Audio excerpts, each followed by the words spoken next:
My dad's new wife pushed in to hand my childhood room to her son, sneering.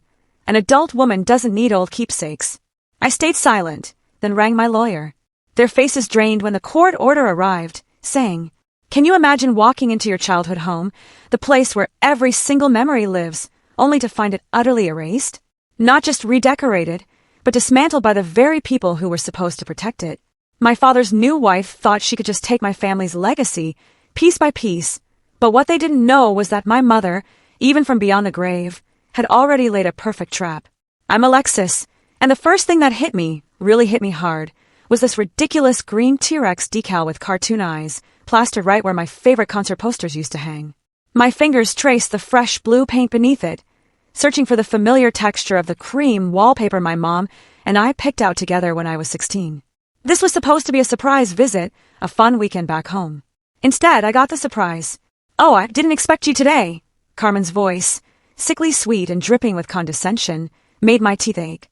She materialized in the doorway, wearing yoga pants and one of my dad's old college sweatshirts. "We've been making some changes. Leighton needed a proper room. You understand, my childhood bed was gone. The antique vanity my grandmother left me disappeared. Even my debate team trophies had vanished. In their place, a rocket ship bookcase overflowed with kids' books and action figures. My heart hammered. Where are my things? I managed to keep my voice steady, like I do in court when opposing counsel throws a curveball. "Storage unit on 5th Street. She waved a dismissive hand. I kept the important stuff, of course. But honestly, a grown woman doesn't need all that sentimental junk taking up space. Leighton's a growing boy. He needs room to play." Heavy footsteps announced my dad's arrival.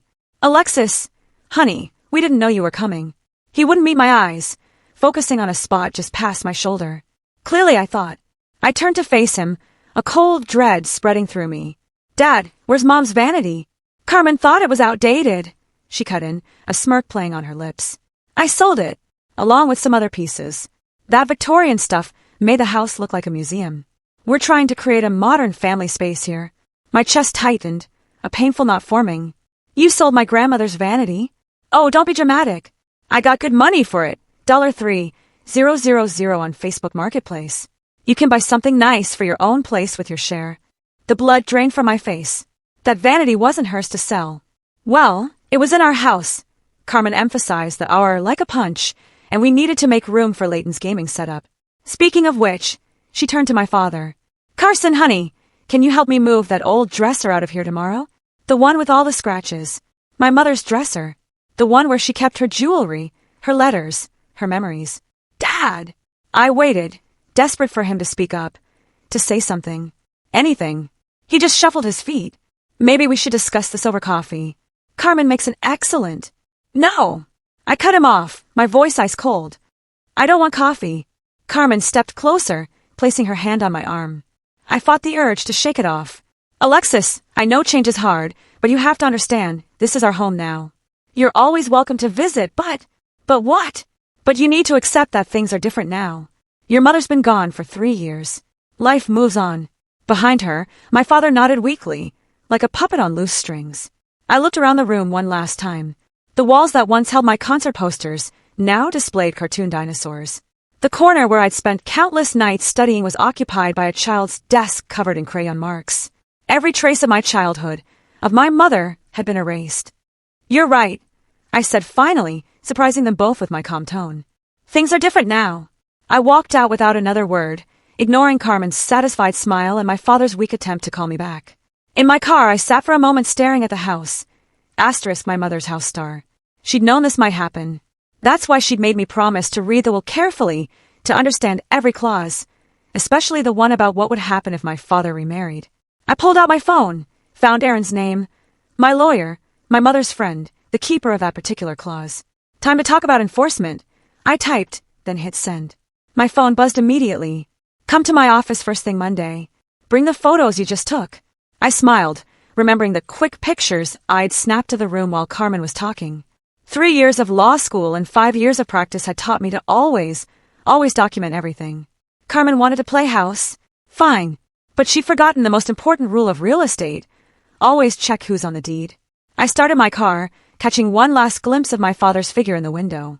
He raised a hand in a weak wave, but I didn't wave back. Instead, I pulled away, already mentally preparing my case. Some people might call it revenge. I called it justice. It's all here in black and white. Erin spread the will across her desk, her manicured nail pointing to the crucial paragraph. Upon remarriage, Carson's right of residency is terminated and full control of the property reverts to you, Alexis. I leaned forward, reading the words I'd memorized years ago. And there's no way around it? None. Erin's lips curved into a slight smile. Your mother was very thorough. She had me revise this clause 4 times before she was satisfied. My cousin Lexi, who joined us, whistled low. Aunt Sarah was always 10 steps ahead. But Alexis, are you sure you want to do this? Evicting your own father. He stopped being my father the moment he let Carmen sell Mom's things. I pulled out my phone, showing them the photos.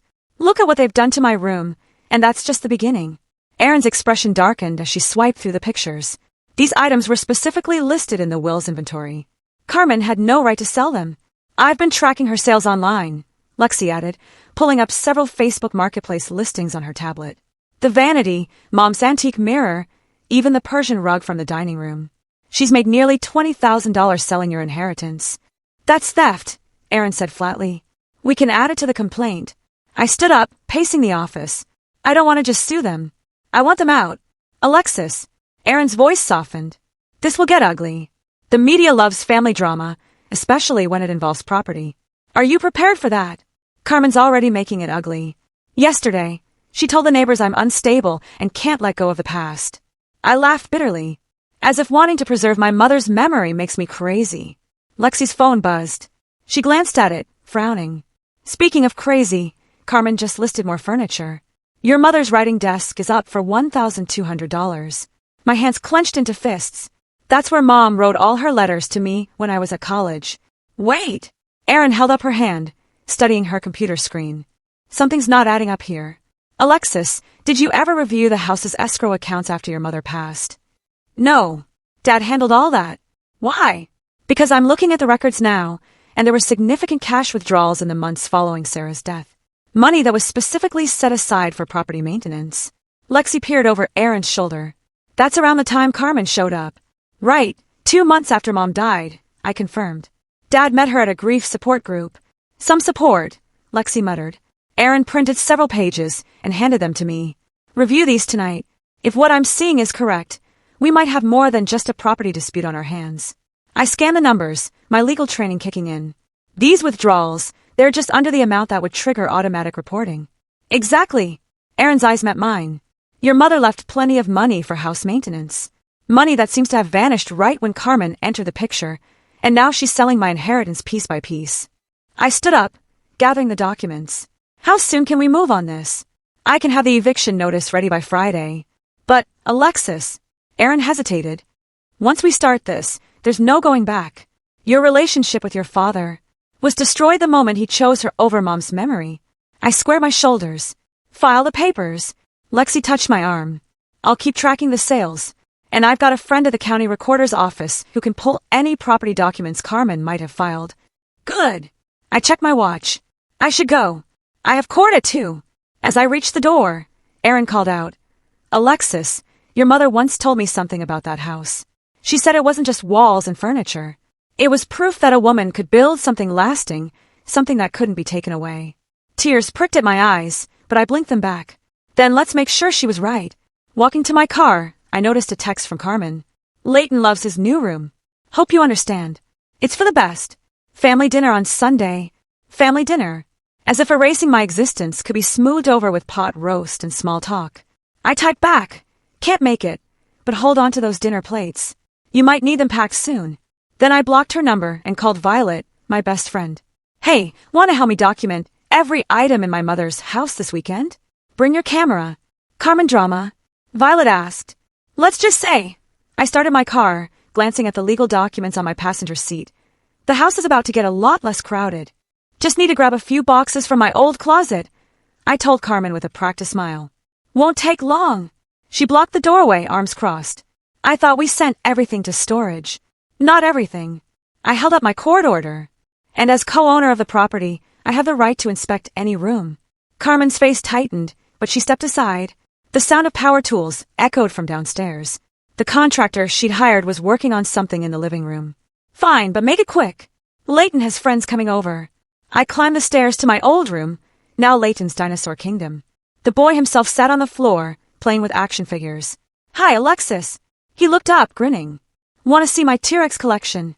Before Carmen could stop him, I sat cross-legged beside him. Sure, buddy. Tell me about them. This one's a velociraptor, and this, Leighton. Carmen cut in sharply. Go help your father in the garden.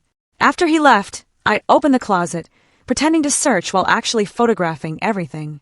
Behind some boxes, I spotted my mother's old filing cabinet. What's this still doing here? I pulled it out. Carmen shrugged. Just junk papers. We're having it removed next week. I opened the top drawer, finding exactly what I'd hoped for. Mom's meticulous financial records. Mind if I take these for nostalgia? Whatever. Carmen checked her phone, clearly bored. I need to check on the contractor. Don't take all day up here. The moment she left, I started scanning documents with my phone. Bank statements, receipts, and jackpot. Records of withdrawals from the house maintenance fund. All with my father's forged signature. A knock on the doorframe made me jump. A tall man in work clothes stood there, tool belt slung low on his hips. Sorry to startle you. I'm Brian, the contractor. Mrs. Dunn asked me to check the window in here for replacement. It's Miss Clayton, actually. I corrected him. And I'm Alexis, the owner's daughter. His eyebrows rose. Owner's daughter? Carmen told me she and her husband owned the place. Did she now? I smiled, an idea forming. Actually, Brian, I'd love your professional opinion on some of these renovation plans. We spent the next 20 minutes discussing potential changes, my voice deliberately carrying downstairs. As expected, Carmen appeared, her face a mask of forced pleasantness. Brian, I need you downstairs now. Just a minute, he said. Alexis was showing me some interesting ideas for the master suite. Carmen's eyes narrowed. The master suite isn't up for renovation. No. I innocently held up my phone. But I have the contractor's quote right here. $40,000 for a complete remodel. That's quite an investment in someone else's house. Brian looked between us, confusion clear on his face. Someone else's? Don't you have work to do? Carmen snapped at him. After he left, she turned to me. What game are you playing? Game. I'm just taking an interest in my property. I tucked the files under my arm. By the way, how's that boutique of yours doing? The one you opened with my mother's maintenance fund. The color drained from her face. I don't know what you're talking about. Oh, I think you do. The withdrawals all coincide with your store's opening dates. Interesting timing. Those were legitimate expenses for your business, or for the fake lease agreement you filed with the city. She stepped closer, voice low. Listen carefully. Your father and I have lived here for 3 years. We've established residency. If you try anything, we'll claim squatters' rights. I laughed. Is that what your lawyer told you? The same one who helped you forge Dad's signature on that lease. You can't prove anything. Wanna bet? I headed for the stairs, then paused. Oh, and Carmen, those dinosaur decals? They'll leave marks when you peel them off. You might want to start soon. You entitled little! Careful, I warned. Threats could affect your future housing applications. You'll need a clean record for your next rental. Downstairs, I found Brian measuring a doorframe. Hey, I said quietly, how would you like to make some extra money documenting everything you've seen here? He glanced toward Carmen's voice upstairs, including the unauthorized modifications, especially those. He pulled out his phone. I've got photos of all the work orders, some with different signatures on them. I handed him my card. Call me tomorrow. And Brian, if Carmen asks, we were just flirting outside. I called Aaron. Remember that fake lease we suspected? Just found proof. And wait until you see what else was in Mom's filing cabinet. Good, she replied. Because Carmen just tried to file for adverse possession. She really doesn't know who she's dealing with, does she?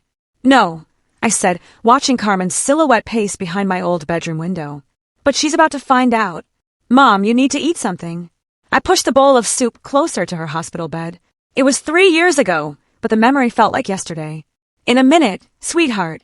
She was focused on the papers spread across her lap, her once steady hands now trembling as she marked sections with a highlighter.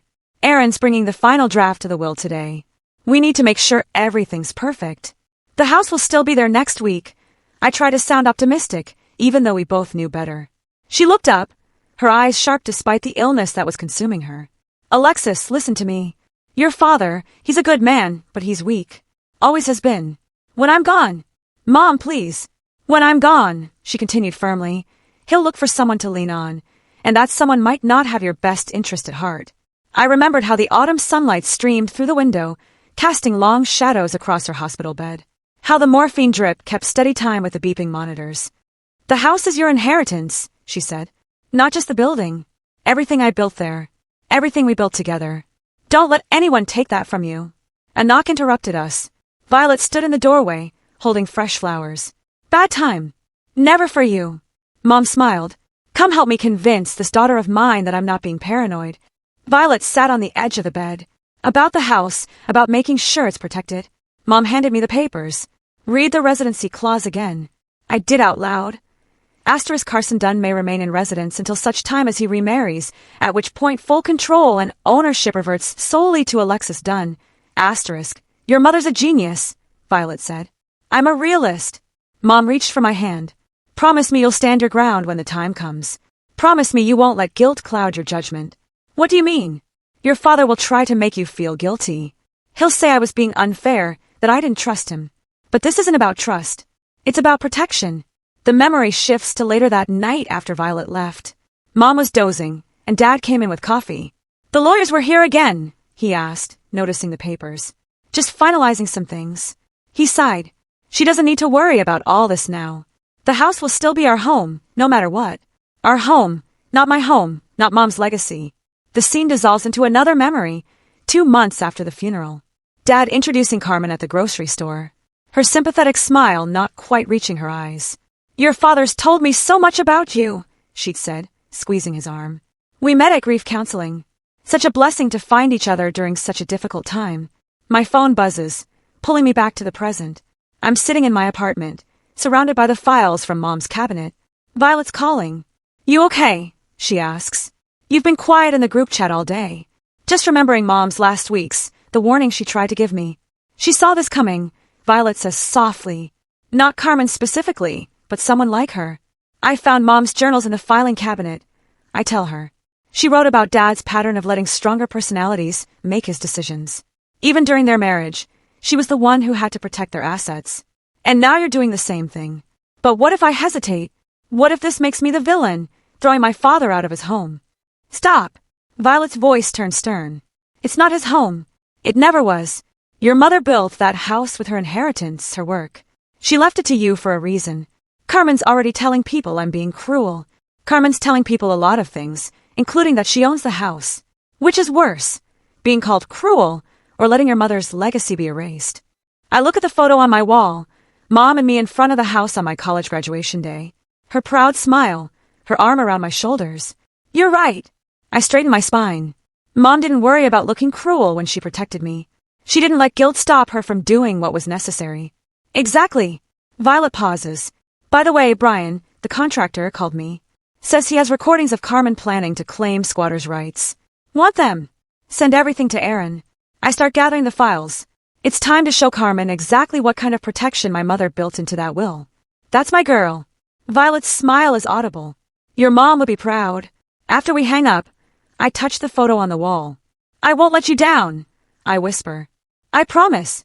The next morning, I wake up to news that Carmen's trying to list the house for sale. She doesn't know it yet, but she just made her biggest mistake.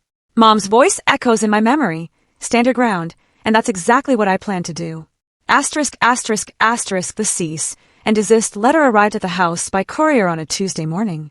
I watched from my parked car as Carmen signed for it, her face shifting from annoyance to pure panic as she read the contents. My phone buzzed with her incoming call. I declined it, then watched her pace the front porch, frantically dialing someone else, probably her lawyer. "Brian, the contractor, texted me." She's freaking out. "Just ordered me to stop all renovation work." "Keep your phone recording," I replied. "Document everything." Through the window, I could see Carmen gesturing wildly while talking on the phone. Dad's car pulled into the driveway, and she practically pounced on him the moment he stepped out. My phone buzzed again, this time with a text from Lexi. "You won't believe this. Carmen's trying to list the house for sale. $1,200,000. I just saw it pop up on the MLS." I forwarded the listing to Aaron, who responded immediately. "Perfect.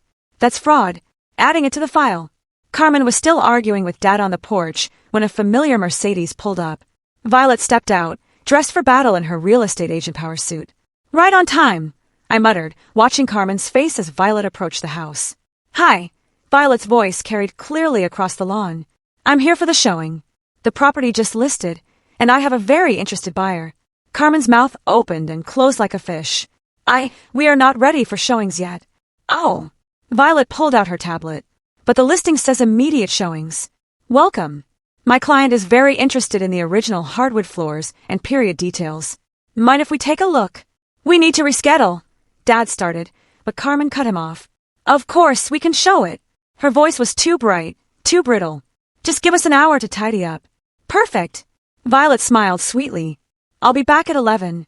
Oh, and I'll need to see the seller's disclosure and proof of ownership. Standard procedure. I could practically see Carmen's wheels turning as she realized her mistake. She'd listed a house she had no right to sell. My phone lit up with a text from Brian. She's in the study shredding papers. Get photos if you can, I replied. An hour later, I walked into my mother's house behind Violet, playing the role of her client. Carmen had changed into a designer dress, her smile fixed and desperate. The original owners took such care with the historic details, she was saying, leading us through the foyer. My husband and I have maintained everything exactly as it was. Except for the antique vanity you sold last week. I asked innocently. And the Persian rug? And my mother's writing desk. Carmen's smile cracked. Alexis, I didn't realize you were the potential buyer. Oh, I'm not buying. I handed her an envelope. But I am serving you with court papers. Fraud, theft, and illegal sale of inherited property, plus attempting to sell a house you don't own. This is our house. Carmen's voice rose. We've lived here for 3 years. Living somewhere doesn't make it yours, Violet said, dropping her fake cheerfulness. And listing property you don't own is fraud. Carson! Carmen screamed. Do something. Dad emerged from his study, looking utterly defeated. Carmen, we need to talk. The lawyer called. The will. There's a clause. I don't care about clauses. She turned to me, tears starting. You can't do this. We're family. Family. I walked to the living room wall where my mother's favorite painting used to hang. Family doesn't sell inheritance without permission. Family doesn't forge signatures on fake leases. Family doesn't erase memories. Those were just old things. They were my mother's things. I turned to Dad. And you let her do it. You stood by and watched her erase Mom from her own house. He couldn't meet my eyes. I just wanted peace. Well, now you'll have it. I gestured to the papers in Carmen's hands. Just not here. Carmen ripped open the envelope, her face going pale as she read. You're evicting us. No, I'm reclaiming what's legally mine. You have 30 days. UB H. She lunged forward, but Violet stepped between us. Careful, Violet warned. Assault charges won't help her case. I walked to the front door, then turned back. Oh, and Carmen, the party you're hosting here this weekend? Cancel it. This house isn't yours to show off anymore. Outside, my hands were shaking, but my voice was steady as I called Aaron. It's done, I said. She took the bait with the listing, and Brian got photos of her destroying evidence. Perfect, Aaron replied. The judge will love that. Ready for the next phase. I looked up at my mother's house, and smiled. Absolutely ready. Behind me, I could hear Carmen's hysterical voice through the open window. She can't do this to us. But I could, and I would. For Mom. The mediation room felt too small for the amount of tension it contained. Carmen sat across the table, her lawyer whispering urgently in her ear. Dad slumped beside them, looking older than I'd ever seen him. Let's review the facts, the mediator began. The property in question was left to Alexis with a conditional residency clause for her father that terminated upon his remarriage. Is this correct? Yes, Aaron confirmed, spreading out documents.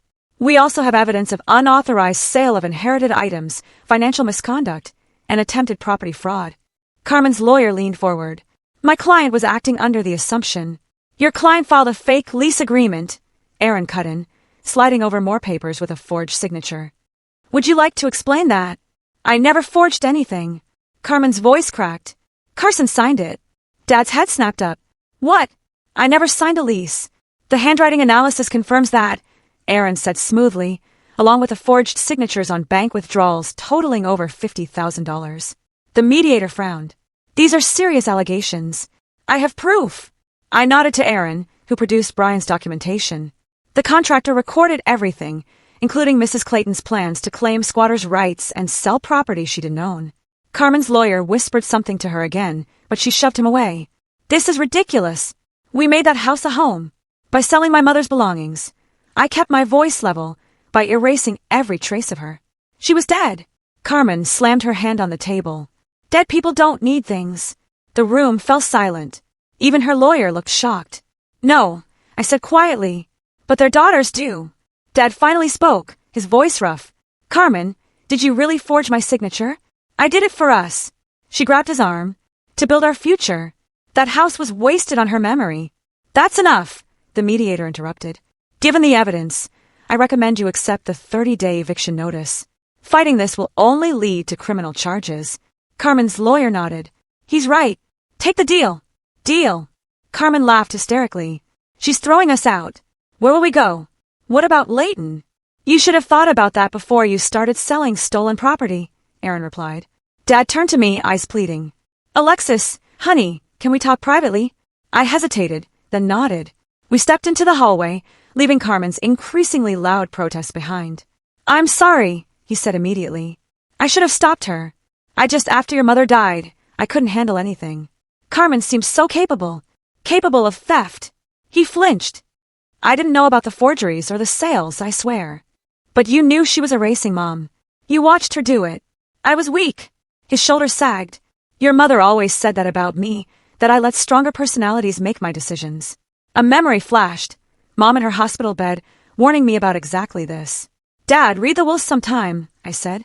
Really read it. Mom knew this would happen. She tried to protect both of us from what? From people who take advantage of your grief. And from you letting them. Back in the mediation room, Carmen was having a full meltdown. This is all your fault, she screamed at me. You spoiled entitled, Mrs. Clayton, the mediator warned. Control yourself. You want control. Carmen grabbed her purse. Fine. Here's control. She pulled out her phone, jabbing at it frantically. I just transferred the money from our joint account. Good luck paying rent without it. Dad went pale. What? Oh, now you care. She laughed. I've been managing your money for 3 years. Everything's in my name. Aaron smiled thinly. Actually, that's perfect. Financial abuse and admitted theft, all on record. Shall we add that to the criminal complaints? Carmen's lawyer dropped his head into his hands. 30 days, I said, standing up. And I want a full inventory of everything you sold. You'll regret this. Carmen hissed. No, I gathered my things. But you will. In the parking lot, Dad caught up to me. What am I supposed to do now? Find an apartment, start over, I paused. And maybe get a good divorce lawyer. Alexis, he looked lost. Your mother would be disappointed in me. Probably, I agreed. But she loved you anyway. That's why she put that clause in the will. She knew you'd need saving from yourself. As I drove away, I saw Carmen storming out of the building, Dad trailing behind her like a shadow. My phone buzzed with a news alert. Local boutique owner under investigation for financial fraud. Karma, it seemed, was just getting started. I touched the small photo of Mom I kept on my dashboard. Almost done, I whispered. Almost home. Asterisk, asterisk, asterisk, the sheriff's deputy stood on the front porch, clipboard in hand, while Carmen made her final performance. She was sprawled across the couch, hand pressed to her forehead. I'm too ill to move, she moaned. Ma'am, the deputy said tiredly, the eviction notice was served 30 days ago. We have to proceed. I watched from my car across the street as 2 moving trucks pulled up. Violet sat beside me, squeezing my hand. You don't have to watch this, she said softly. Yes, I do. Dad emerged from the house, carrying boxes, his movements mechanical. Behind him, Leighton dragged his feet, clutching a dinosaur toy. The boy's the only innocent one here, I murmured. You can't punish yourself for Carmen's choices, Violet reminded me. Inside the house, Carmen's wails grew louder. This is illegal. I have rights. The deputy consulted his papers. According to the court order, you have no legal right to this property. Please collect your belongings and vacate the premises. I stepped out of the car as Carmen was finally escorted outside. She spotted me and lunged forward, but the deputy caught her arm.